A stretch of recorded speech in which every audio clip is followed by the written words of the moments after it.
cette nouvelle vidéo du blog La meilleure cyclosportive de votre vie, dans laquelle nous allons voir, c'est le quatrième et dernier volet de la série Comment développer de la force en vélo. Et bien aujourd'hui nous allons voir une technique tout à fait intéressante pour vous sportifs qui sont comme moi passionnés mais qui ont à côté une vie de famille, des responsabilités professionnelles, donc qui cherchent à gagner du temps, avoir des méthodes d'entraînement plus efficaces, c'est-à-dire obtenir de meilleurs résultats en moins de temps et aussi pouvoir éventuellement, concernant le travail de la force, moins charger les muscles, les tendons, les ligaments, les structures osseuses, etc.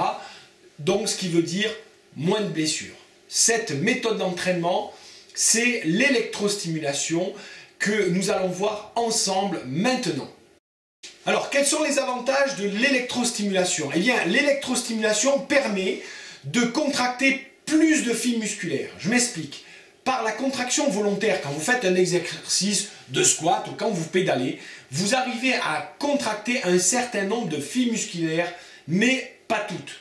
Pourquoi? Eh bien, par un mécanisme assez simple de protection et aussi d'utilisation des différentes fibres musculaires en fonction de notre exercice. Je m'explique. Quand on fait un effort d'endurance, de course à pied par exemple, on fait toujours le même mouvement. En vélo, c'est la même chose.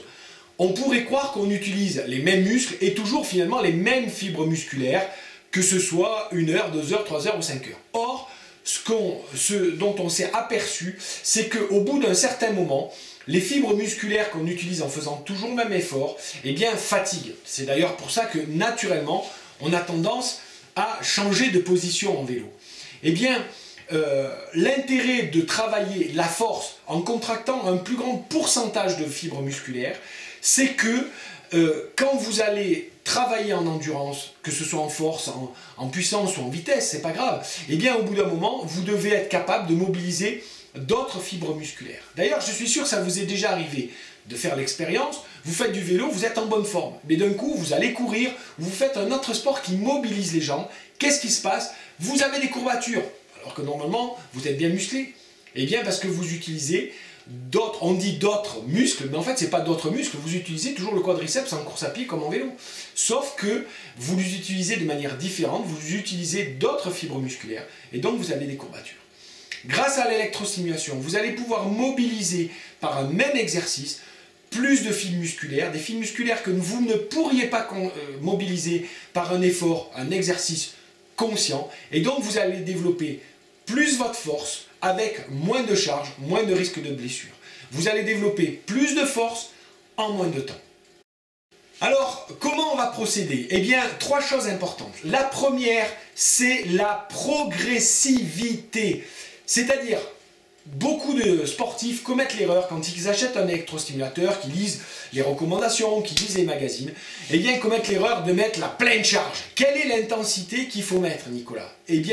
Commencez par une intensité doucement, pour vous habituer à la sensation, pour habituer vos muscles, pour vous habituer à l'effort. C'est exactement comme dans les autres entraînements.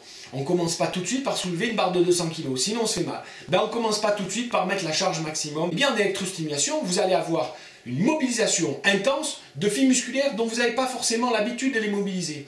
Vous allez vous retrouver avec 5 ou 6 jours de courbatures très douloureuses. Qu'est-ce qui va se passer? D'abord, pendant 5 ou 6 jours, vous ne pouvez pas vous entraîner qualitativement après. Donc c'est stupide.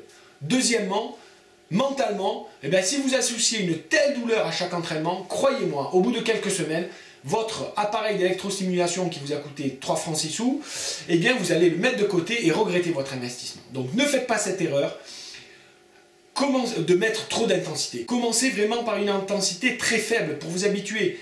10, 20 mA, juste que vos muscles commencent à se contracter. Faites les exercices qu'on va voir tout à l'heure. Et puis, si une fois que vous avez fini votre séance, vous n'avez pas trop mal aux muscles, le lendemain vous avez juste un petit peu de courbature, ça va. Commencez vraiment très bas, et puis chaque séance et chaque semaine, vous augmentez de 5 ou 10 mA votre séance. C'est pas grave, l'exercice que vous faites plus l'électrostimulation, vous mobilisez beaucoup plus de fibres musculaires. Deuxième question fréquente, c'est quels sont les muscles qu'il faut utiliser, Nicolas, en électrostimulation par rapport à un programme pour les cyclistes? Écoutez, principalement, ça va être le quadriceps. Parce que si vous musclez le quadriceps d'une manière, encore une fois, dont je vais vous montrer tout à l'heure, eh bien, le muscle derrière les ischio-jambiers, ok, vous allez également le solliciter pour équilibrer votre position. Donc, vous allez muscler harmonieusement les deux muscles. Le quadriceps est un gros muscle qu'il est beaucoup plus facile d'électrostimuler que l'ischio-jambier qui est plus fin, plus difficile à électrostimuler. Donc, vous risquez de mettre beaucoup plus de charge. Et comme c'est un muscle qui est beaucoup plus fragile, notamment au niveau de l'attache des tendons, très souvent vous entendez les sportifs qui se claquent, eh bien ce sont les ischio-jambiers qui se claquent. Donc moi je ne vous conseille pas de muscler les ischio-jambiers avec l'électrostimulation, mais faites-le sur les quadriceps, ça suffit pour faire une très très bonne séance. Les mollets, en cyclisme, c'est pas utile. Si vous avez mal aux mollets, c'est que vous pédalez simplement mal. En cyclisme, on pédale par les muscles puissants des cuisses, des fessiers et des lombaires.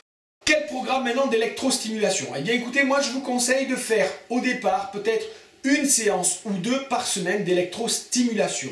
Ça suffit pour commencer. Et encore une fois, progressivement, vous augmenterez le temps et le nombre des séances. Okay? Donc la progressivité, elle est sur l'intensité, le temps des séances et le nombre des séances. C'est clair? Bien. Maintenant, à côté de ces séances d'électrostimulation, eh bien faites une séance de force sur le vélo pour transposer l'acquisition musculaire que vous avez fait grâce à l'électrostimulation, la transposer tout de suite dans le mouvement cycliste. Vous pouvez également le combiner, mais là ça va être plutôt sur une période d'intersaison ou une période vraiment de travail spécifique où vous dites là, je veux mettre le paquet pendant 4 semaines, je travaille la force. Eh bien, vous travaillez vraiment que la force, donc vous faites 2 séances d'électrostimulation, une séance de force sur vélo et vous pouvez faire une ou des séances de musculation comme on a vu dans la vidéo précédente sur les 6 exercices de musculation les plus efficaces. Vous retrouvez le lien juste en dessous. Pendant combien de temps? Eh bien, je viens de le dire, minimum faites ce programme pendant 3 semaines et si vous voulez vraiment pousser le truc et que vous n'avez pas trop de compétition au milieu, eh bien vous pouvez le faire pendant 6 semaines. Pourquoi? Eh bien parce que, je l'ai déjà dit pour d'autres exercices de force, mais quand on travaille la force, eh bien on perd un peu du jus. Donc vous pouvez programmer des compétitions, mais des compétitions de préparation, pas des compétitions cibles, parce que vous manquerez un peu de peps, un peu de jus. Dans la durée, ben, vous verrez que vous serez fatigué. Hein. Si vous êtes capable de faire 120, 130 bornes, si vous faites des séances d'électrostimulation à la semaine, dites-vous qu'au bout de 90 bornes en course, vous n'aurez plus la pêche et l'énergie pour rouler en course. Pour rouler pépère, ça va, mais pas pour rouler en course. Voilà, maintenant, on va passer aux 6 exercices d'électrostimulation qui vont développer votre force. Commencez par un échauffement d'une dizaine de minutes sur votre home trainer en faisant un petit peu de course sur place ou différents exercices. Grâce à la fonction MI, muscle intelligent, vos muscles sont scannés et en fonction de leur niveau de fatigue, de leur composition en fibres à contraction lente, à contraction rapide, de votre état de déshydratation, bref, cette fonction vous permet d'avoir une qualité de courant électrique qui rend les contractions beaucoup plus confortables et agréables à supporter. Puis, faites la phase d'échauffement du programme de force. Ainsi, vos muscles seront bien préparés pour cet effort intense qui vous attend. Le premier exercice consiste à mettre le programme force assis sur une chaise tout simplement. Toutes les 7 secondes, une contraction vient. Encore une fois, commencez par des intensités très faibles de manière à vous habituer. Vous avez ensuite 30 secondes de récupération entre chaque contraction. Il n'est pas recommandé de faire tout le programme de force dès les premières séances. Commencez par faire 10 contractions, récupérez un petit peu et vous pouvez faire une deuxième série de 10 contractions de force, comme vous en avez l'habitude de le faire par exemple sur le vélo.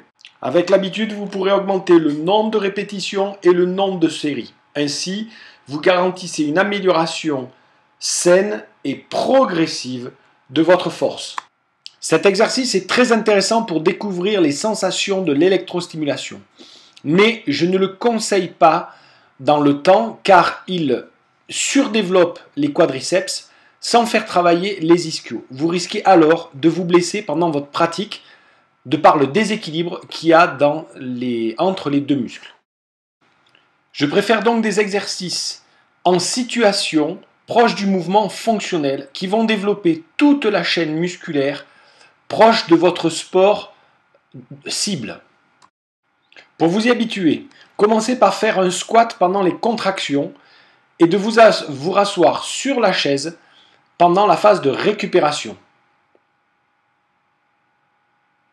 Voilà, vous pouvez faire ainsi 8, 9 ou 10 répétitions pour commencer en faisant une ou deux séries. Toujours avec le programme force. Faites ensuite des demi-squats qui vont vous permettre de muscler les ischios qui, voyez, vont éviter que votre jambe parte lorsque la contraction de votre quadriceps viendra. Mettez-vous en position de demi-squat pendant la phase de contraction. Montez encore une fois l'intensité progressivement. Tenez la position pendant les 7 secondes. Puis, vous vous redressez pour récupérer. Vous pouvez, pendant les 7 secondes de contraction, faire des flexions, comme on le verra plus tard, avec du poids. Attention, ne restez pas jambes tendues pendant la phase de contraction. Cette hypercontraction est très douloureuse. Pour passer à un niveau supérieur, vous pouvez prendre des poids et faire un squat chargé, avec des haltères comme ici, ou avec une barre derrière la nuque.